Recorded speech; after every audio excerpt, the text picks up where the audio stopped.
Hi, this is Jim and welcome back to my YouTube channel. At ito na nga, nag-greet si David Licauco ng happy birthday kagabi, mga 9 to 10 PM yata. Grabe, ano nakain niya? Charot. Anyway, nagpapalakas yata si David sa at nung last time na chinapkat around 8:58, meron itong 6,500 reactions. Thank you, David, sa pag-alala ng Barda Day. At next naman ay pinost ni Miss Isabel Bulatao ang kanilang convo ni David Licauco. Sabi niya, sorry po, bad trip ako sa umaga. Sleep apnea and dami nang iniisip. Haha, peace. Okay po, apology, accept. At nag-comment si Isabel na, yung David Licauco ka na pero nagsusorry ka pa rin. Oo, diba? Ang gusto ko malaman, Isabel, ay kung ano ang ginawa sa'yo ni David Licauco at bakit siya nagsusorry. Paka-elamero talaga si Jim na. Grabe. Yun lang naman. Di ba kwento mo na? Di kwento mo na lahat. Di ba? Ganun dapat yun. Next naman ay post ni Genre behind the scenes Barbie Fortesa for her newest Keyman's campaign styled by Genre. And let's watch this. Grabe, ang pretty niya dyan, no? I like that picture. Ayan. O, diba? So pretty si Barbie Fortesa. Lalo sa personal, guys. It's 6/6 mid-year sale! Check out your favorite Keyman's products. Shop now! Kaya hindi katakataka maraming kapuso actors ang nagtangkang manligaw kay Barbie. Malas niya lang nga at iba yung pinili. Anyway, ito na nga, napaka-pretty si Barbie Fortesa. Ang aking love-love. Lalaki ako, guys, hindi naman ako bading. Ayan na si Jara, si Miss Tony Abeles, at saka si Nay Fatima na inaayusan si Barbie. At ito yung favorite picture ko. Grabe. She is so perfect in this picture. Imagine nyo, ganyan yung gagawin niya sa Avon, no? Model ng Avon. Diba? I still love it. Next naman ay post ni Simple Grind, David Licauco in the, test tube na may chemical. So, test tube si David. At yan na nga, ang pictures ni David Licauco, napakagwaw. Ayan, zoom in natin para makita niyo yung kagwapuhan niya. At ito, more pictures nga habang nag-training siya. At nirepost nga ni David sa kanyang Instagram story. At alam naman nating shooter talaga si David Licauco mula pa nung race, college days niya pa, no? So, yan na nga. O, diba? Ang galing. So, ito naman, 2 points. Ayan, from the free throw line. At ito, 3 points. Oh, diba? Shooter. At ito na, picture nila ni si Rin Tan at saka si David Licauco na nagpa-practice sa gym ni Simple Grind. At may video, let's watch this. Ilan taon ka na? Ay, aral. Oh? Basketball player. Sino favorite? Ano mo? Basketball player? Sino? Kyrie Irving? Bakit?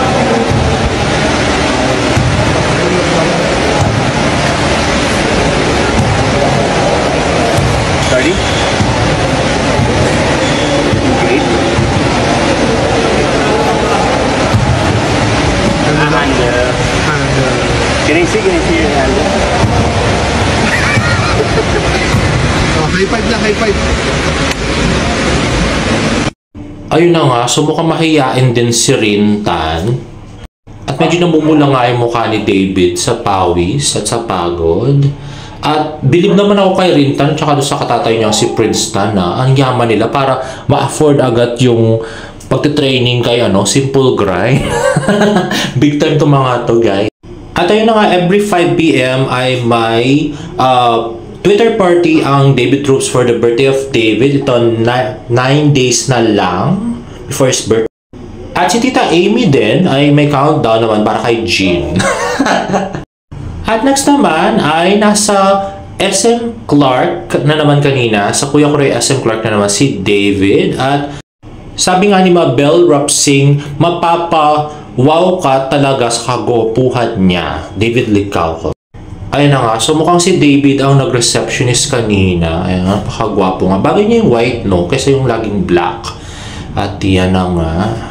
So, Medyo konti lang yung tao kanina sa Clark. Ito, merong video si Rosel Cunanan, hashtag David Licaco. Medyo konti lang yung tao kanina sa Clark kasi umuulan guys dito.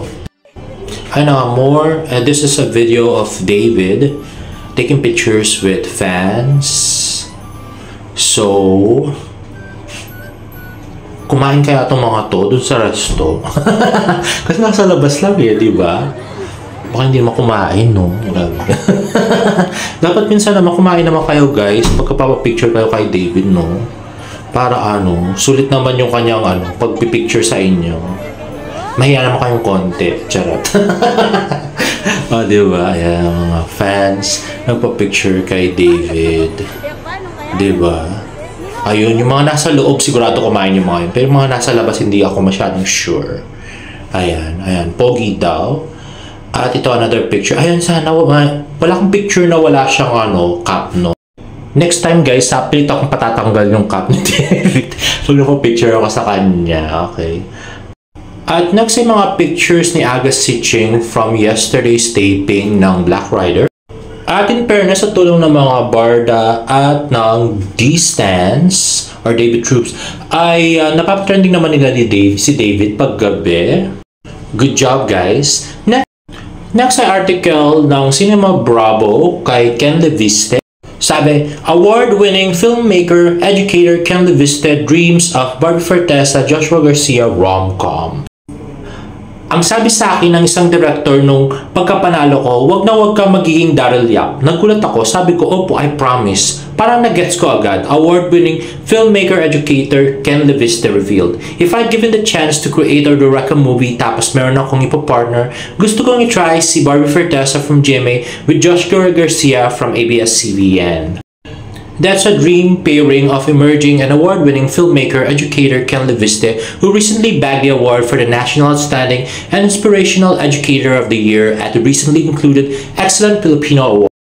Leviste was candid and enthusiastic during a virtual interview with Cinema Bravo, where he shared his wish list and upcoming projects following success of his short-term feature Crushmates. I would like to have them in a story gaya ng current situation namin of those of us in a quarter-life crisis. Leviste envisions a prescient, relatable storyline drawing from personal conversation and experiences, aiming to explore the dynamics of the young professionals facing life's crossroads. Ayun kasi yung mga kwentuhan naming mga magbarkada recently.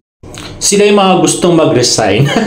It's a good story for them. Paano kaya if two corporate slaves are dealing with this life and their quarter-life crisis? For example, pwede silang dalawang BPO workers or two who works at firms. I would like to have Barbie Fortesa and Joshua Garcia to test their chemistry. Favorite ko rin sila.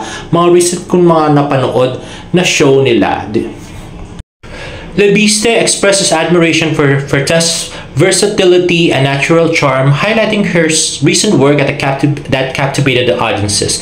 Matagal ko na siyang pinapanood since bata.